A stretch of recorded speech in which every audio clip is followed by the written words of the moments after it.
આપણા પૂર્વજોએ માતા પિતાના વચનો, સંસ્કાર અને પરંપરાને જાળવી રાખવા ક્યારેય મર્યાદાઓ નહોતી વટા. ઘરના મોભીની માન મર્યાદાઓ અને ઇજ્જત દીકરીઓના હાથમાં હતી અને દીકરીઓ જાળવતી પણ ખરા. દીકરાઓ આંખ ઊંચી કરીને પર સ્ત્રી પર નજર ન કરતા. એક પેઢી હતી જેને આખી જિંદગી ઘરના રોટલા ઘડવા, પાણી ભરવાથી લઈને પરિવારને સાચવવા સિવાય દુનિયા શું છે તેના વિચાર પણ સુદ્ધા નતા કર્યા.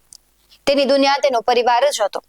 એક સમય હતો જ્યારે ઘરમાં બધા સાંજે ભેગા બેસીને વાળું કરતા, રાત્રે 2 ઘડી સારી વાતો કરતા.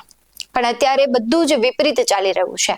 નથી કોઈ માન મર્યાદા રહી, નથી કોઈ ઇજ્જત આબરૂ કે કોઈને કંઈ જ નથી પડી. અત્યારની પેઢી દેખાદેખી, ફેશન અને સ્વતંત્ર જીવવાની ઘેલછામાં જીવી રહી છે, જે ખૂબ જ ઘાતક સાબિત થઈ રહ્યું છે. દિવસે ને દિવસે બનતી ઘટનાઓ સમજાવી રહી છે કે જો તમે તમારી લિમિટની બહાર જાઓ છો તો તેનું પરિણામ કેટલી હદે ખરાબ આવી શકે છે. નમસ્કાર, વાત વિગતવાર સાથે હું ભગવતી વિશાવડિયા.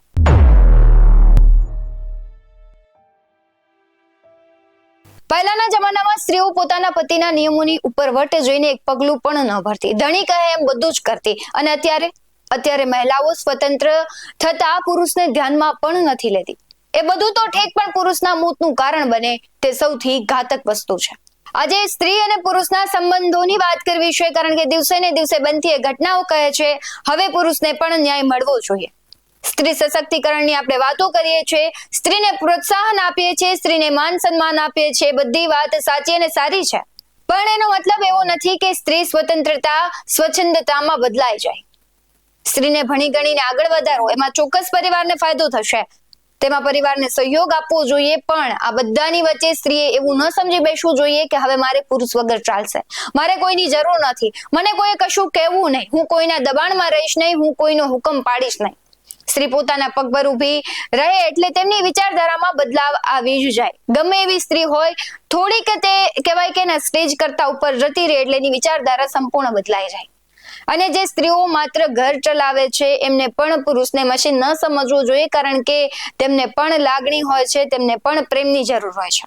આખો દિવસ પૈસા કમાવા બહાર ફરતો હોય પુરુષ રાત્રે જ્યારે ઘરે આવે ત્યારે તેને નિરાંત જોઈતી હોય છે, તેને કકળાટ નથી જોઈતો.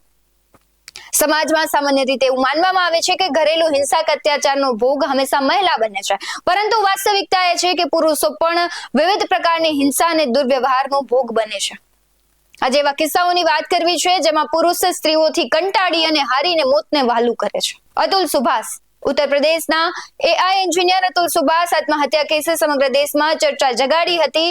આત્મહત્યા કરતા પહેલા તેણે 24 પાનાની સુસાઇડ નોટ લખી એક વિડીયો પણ શેર કર્યો, જે સોશિયલ મીડિયા પર ઝડપથી વાયરલ થયો હતો. આ વિડીયો સામે આવ્યા બાદથી આ મામલામાં અનેક સવાલો ઉઠી રહ્યા હતા. સુસાઇડ નોટમાં જણાવવામાં આવ્યું હતું કે તેની પત્ની અને પત્નીના પરિવારના સભ્યોએ તેની વિરુદ્ધ કાવતરું ઘડ્યું, તેને 9 બનાવટી કેસમાં ફસાવ્યો.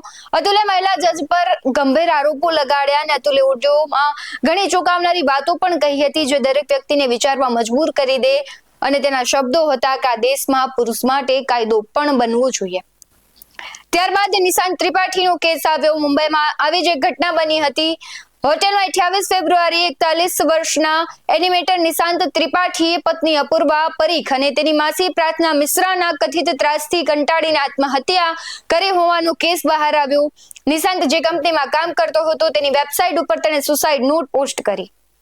મહત્વની વાત તો એ છે કે મહિલાઓના હક માટે લડત ચલાવતા નિશાંતના મમ્મી નીલમ ચતુર્વેદી એક્ટિવિસ્ટ છે અને આ કેસમાં તેમણે પુત્રવધુ અપૂર્વા અને પ્રાર્થના મિશ્રા સામે નિશાંતને આત્મહત્યા કરવા મજબૂર કર્યા હોવાની ફરિયાદ નોંધાઈ.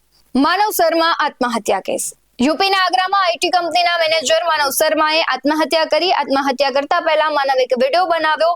તેના મૃત્યુ માટે તેની પત્ની નિકિતા શર્માને જવાબદાર ઠેરવી માનવ શર્માએ 24 ફેબ્રુઆરીના રોજ ફાંસી લગાવીને આત્મહત્યા કરી. મોત પહેલા માનવે રડતા રડતા એક વિડીયો રેકોર્ડ કર્યો, જેમાં તેણે પત્નીના ચારિત્ર પર અનેક સવાલો ઉઠાવ્યા. તેણે તેના ત્રાસથી આરોપ લગાવ્યો કે તેના ત્રાસથી તે આત્મહત્યા કરે છે. જયદીપ સાટોડિયા. ગુજરાતની વાત કરવી છે, કારણ કે આ જયદીપ છે તે સુરતના હતા. સુરતના મોટા વરાછા વિસ્તારમાં રહેતા અને ઓનલાઈન વ્યવસાય સાથે સંકળાયેલા જયદીપ સાટોડિયાએ ઝેરી દવા પીને આપઘાત કર્યો. મરતા પહેલા એક વિડીયો બનાવ્યો, જેમાં મોટું રાજ છુપાયું હતું. મોત પાછળનું કારણ તેમની પૂર્વ પત્ની, પ્રેમી અને તેમના મિત્રો જવાબદાર હોવાનું વિડીયોમાં જયદીપે જણાવ્યું હતું. પોલીસે સમગ્ર ઘટનામાં ગુનો નોંધી પૂર્વ પત્ની અને પ્રેમીને ઝડપી પાડી અન્યોની શોધવાની તજવીજ હાથ ધરી હતી. અને હવે જૂનાગઢના પિયુષ ગોહેલ. જૂનાગઢની ઘટના છે, જેમાં લગ્નના 25 જ દિવસમાં એક યુવકે દવા ગટગટાવીને આત્મહત્યા કરી છે.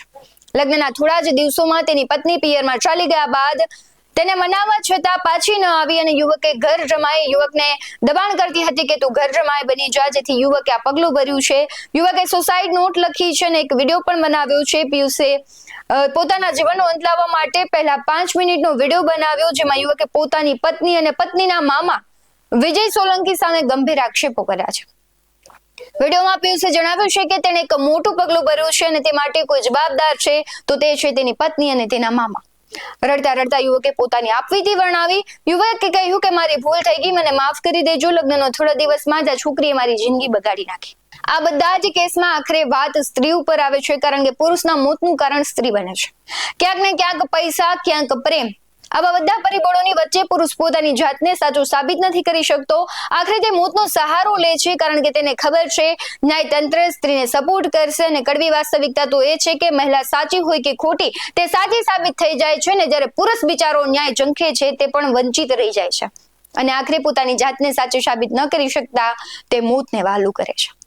દરેક કેસમાં આખરે પ્રશ્ન પૈસા અને પ્રેમનો જ આવે છે. કદાચ કોઈ પરિવારમાં બે વ્યક્તિઓના સંબંધો ન ચાલી શકે તો છૂટાછેડા લેતા હોય છે, પણ છૂટાછેડા કરવા પુરુષને જ મોંઘા પડે છે. અત્યારે સ્ત્રીઓ છૂટાછેડા કરવા અથવા ભરણ પોષણ પેટે પુરુષને ખાલી કરી નાખે છે તેટલા પૈસા માંગે છે, અને આની અસર અત્યારે સંબંધોમાં પડી રહી છે. ત્યાંની પેઢી લગ્નથી ભાગી રહી છે. તેને ખબર છે કે જો લગ્ન નહીં ટકે તો આટલા બધા આપણી પાસે પૈસા નથી તો છૂટું કેવી રીતે કરીશું, અને છૂટું નહીં થાય ત્યાં સુધી તેની જિંદગી બગડશે અને આખરે મોતનું સહારો લેવો પડશે. પણ કડવી વાસ્તવિકતા તો એ છે કે અત્યારના સંબંધોમાં સહનશક્તિ ઘટી છે. તેનું મુખ્ય કારણ સમાજમાં વધતા કુરિવાજો. પહેલાના જમાનામાં લોકોમાં સહનશક્તિ હતી. લગ્ન સમયે આપવામાં આવેલા વચનો વાસ્તવિકતામાં પૂર્ણ થતા, પણ અત્યારે માત્ર ફોર્માલિટી હોય તેવું લાગી રહ્યું છે. સમાજની કડવી વાસ્તવિકતા છે કે સ્ત્રીને તકલીફ પડતા બધા જ દોડશે, પણ પુરુષની આજુબાજુ કોઈ નહીં ફરકે.